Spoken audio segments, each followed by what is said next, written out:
بسم اللہ الرحمن الرحیم۔ شب قدر سال کی سب سے مبارک رات ہے۔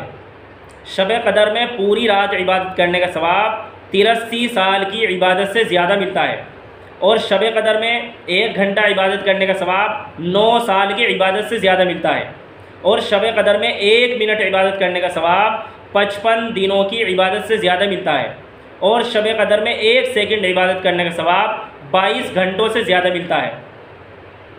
دراصل اللہ تبارک و تعالیٰ نے قرآن کریم کے اندر فرمایا لیلۃ القدر خیر من الف شہر، کہ شب قدر 1000 مہینوں سے افضل ہے، اور 1000 مہینے کے 83 سال بنتے ہیں، اور 83 سال کو جب ہم گھنٹوں، منٹوں اور سیکنڈوں پر کنورٹ کرتے ہیں تو وہی حساب نکلتا ہے جو ابھی آپ کے سامنے بیان کیا گیا۔ تو شب قدر سال کی سب سے مبارک رات ہے، اور سال میں صرف 1 مرتبہ آتی ہے، اس لیے ہمیں اس کی قدر کرنی چاہیے اور اس میں زیادہ سے زیادہ عبادت کا اہتمام کرنا چاہیے۔ اب سوال یہ ہے کہ شب قدر کون سی رات میں ہوتی ہے؟ تو صحیح مسلم کے اندر حدیث ہے کہ رسول اللہ صلی اللہ علیہ وسلم نے ارشاد فرمایا کہ شب قدر کو اخیر عشرے کی طاق راتوں میں تلاش کرو، اور طاق راتیں 5 ہوتی ہیں: 21، 23، 25، 27، 29۔ یہ 5 راتیں طاق راتیں کہلاتی ہیں۔ تو ان 5 راتوں میں سے شب قدر کسی بھی رات میں ہو سکتی ہے۔ ان 5 راتوں میں سے 3 راتیں تو چلی گئی ہیں، 21، 23، 25۔ اب صرف 2 راتیں باقی رہ گئی ہیں، 27 اور 29۔ اس لیے ان 2 راتوں کے اندر ہمیں خاص طور سے عبادت کا اہتمام کرنا چاہیے، کیونکہ جمہور علماء کا یعنی زیادہ تر علماء کا یہ قول ہے کہ 5 راتوں میں سے کسی بھی رات کے اندر شب قدر اگرچہ ہو سکتی ہے، لیکن 27ویں رات کے اندر بہت ہی زیادہ احتمال ہے، 27ویں رات کے اندر شب قدر کے ہونے کی زیادہ امید ہے۔ بلکہ ایک صحابی حضرت ابی ابن کعب رضی اللہ عنہ، وہ تو قسم کھا کر یہ فرماتے ہیں کہ شب قدر 27ویں رات میں ہی ہوتی ہے۔ اسی طرح بہت سے صحابہ اور تابعین کی رائے یہ ہے کہ شب قدر 27ویں رات میں ہی ہوتی ہے۔ تو اس لیے اگر آپ نے 21، 23، 25 ان راتوں کے اندر عبادت نہیں کی ہے تو ابھی بھی آپ کے پاس موقع ہے، 2 راتیں ابھی بھی باقی ہے، 27ویں رات اور 29ویں رات۔ اس لیے ان 2 راتوں کے اندر خاص طور سے عبادت کا اہتمام کرنا ہے۔ رہی یہ بات کہ شب قدر میں کون سی عبادت کرنی چاہیے، تو جاننا چاہیے کہ شب قدر میں عبادت کا کوئی خاص طریقہ مقرر نہیں ہے۔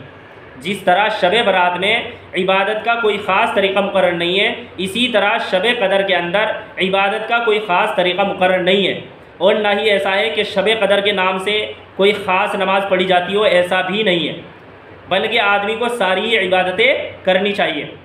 اگر آدمی ایک ہی عبادت کنٹینیو کرے گا تو نیند بھی آنے لگ جائے گی۔ تو نیند سے بچنے کا علاج بھی یہی ہے کہ ساری عبادتیں آدمی تھوڑی تھوڑی دیر کے لیے کرتا رہے، بلکہ آپ ترتیب بنا لیں کہ آپ سب سے پہلے قرآن کریم کی تلاوت کریں، 1 پارہ یا 2 پارہ جتنا بھی آپ پڑھ سکتے ہیں، سب سے پہلے قرآن کریم کی تلاوت کریں۔ اس کے بعد آپ صلاۃ التسبیح پڑھیں، اور صلاۃ التسبیح پڑھنے کا طریقہ میں نے ایک دوسری ویڈیو کے اندر بیان کر دیا ہے، وہ دیکھ لینا۔ تو آپ سب سے پہلے تو قرآن کریم کی تلاوت کریں، اس کے بعد آپ صلاۃ التسبیح پڑھ لیں، اس کے بعد آپ اللہ تبارک و تعالیٰ کا ذکر کریں، کیونکہ قرآن کریم کے اندر اللہ تبارک و تعالیٰ نے فرمایا وَلَذِكْرُ اللَّهِ اکبر، کہ اللہ کا ذکر سب سے بڑی چیز ہے۔ اسی طرح حدیث کے اندر آتا ہے کہ رسول اللہ صلی اللہ علیہ وسلم نے ارشاد فرمایا کہ 4 چیزوں کی رمضان میں کثرت کیا کرو، 4 چیزوں کی رمضان میں کثرت کیا کرو، یعنی زیادہ سے زیادہ ان کو پڑھا کرو۔ ان میں 2 چیزیں ایسی ہیں جو تم اپنے لیے مانگا کرو، اور 2 چیزیں ایسی ہیں جن سے تم اپنے رب کو راضی کرو گے۔ تو وہ 2 چیزیں جن سے ہم اللہ تبارک و تعالیٰ کو راضی کر سکتے ہیں وہ کیا ہے؟ کلمہ طیبہ اور استغفار کی کثرت، کلمہ طیبہ اور استغفار کی کثرت۔ تو تیسری چیز جو ہم کو کرنی ہے وہ یہ ہے کہ ہم اللہ تبارک و تعالیٰ کا ذکر کریں، اور اللہ تبارک و تعالیٰ کے ذکر میں ہم کو کیا کرنا ہے؟ 1 تسبیح کلمہ طیبہ کی پڑھ لیں، یعنی لا الہ الا اللہ محمد الرسول اللہ، اور 1 تسبیح استغفار کی پڑھ لیں، 1 تسبیح تیسرے کلمے کی پڑھ لیں۔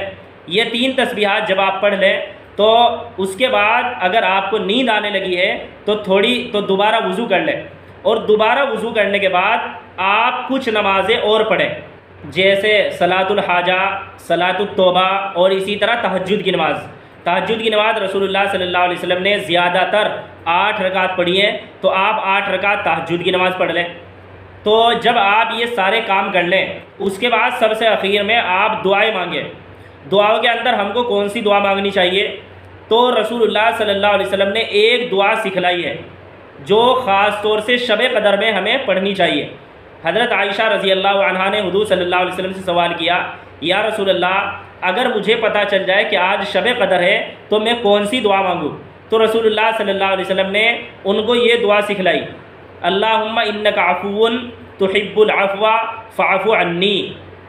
اور ایک دوسری دعا جو ہمیں خاص طور سے شب قدر میں مانگنی چاہیے وہ یہ ہے کہ ہم اللہ تبارک و تعالیٰ سے اپنے تمام گناہوں کی معافی مانگیں کہ یا اللہ ہمارے تمام گناہوں کو معاف فرما اور ہمیں آئندہ گناہوں سے بچنے کی توفیق عطا فرما، کیونکہ یہ ایسی مبارک رات ہے کہ اس رات کے اندر حدیث کے اندر آتا ہے کہ رسول اللہ صلی اللہ علیہ وسلم نے ارشاد فرمایا کہ اللہ تبارک و تعالیٰ سارے لوگوں کی مغفرت فرما دیتا ہے مگر 4 گنہگار ایسے ہیں کہ جن کی اس رات کے اندر بھی اللہ تبارک و تعالیٰ مغفرت نہیں فرماتا۔ نمبر 1 شراب پینے والا، نمبر 2 ماں باپ کی نافرمانی کرنے والا، نمبر 3 رشتے ناطے توڑنے والا، نمبر 4 کینہ رکھنے والا۔ تو یہ 4 گنہگار ایسے ہیں جن کی اللہ تبارک و تعالیٰ اس رات کے اندر بھی مغفرت نہیں فرماتا۔ اس لیے دوسری دعا جو ہمیں خاص طور سے مانگنی ہے وہ یہ ہے کہ ہم اپنے تمام گناہوں کی معافی اللہ تبارک و تعالیٰ سے مانگیں تاکہ اس مبارک رات کے اندر اللہ تبارک و تعالیٰ ہم کو بھی معاف فرما دے۔ تو ان 2 دعاؤں کا خاص طور سے اہتمام کریں۔ ایک تو وہ دعا جو خود رسول اللہ صلی اللہ علیہ وسلم نے سکھلائی ہے، اللہم انک عفو تحب العفو فاعف عنی، اور دوسرے یہ کہ ہم اللہ تبارک و تعالیٰ سے تمام گناہوں کی معافی مانگیں۔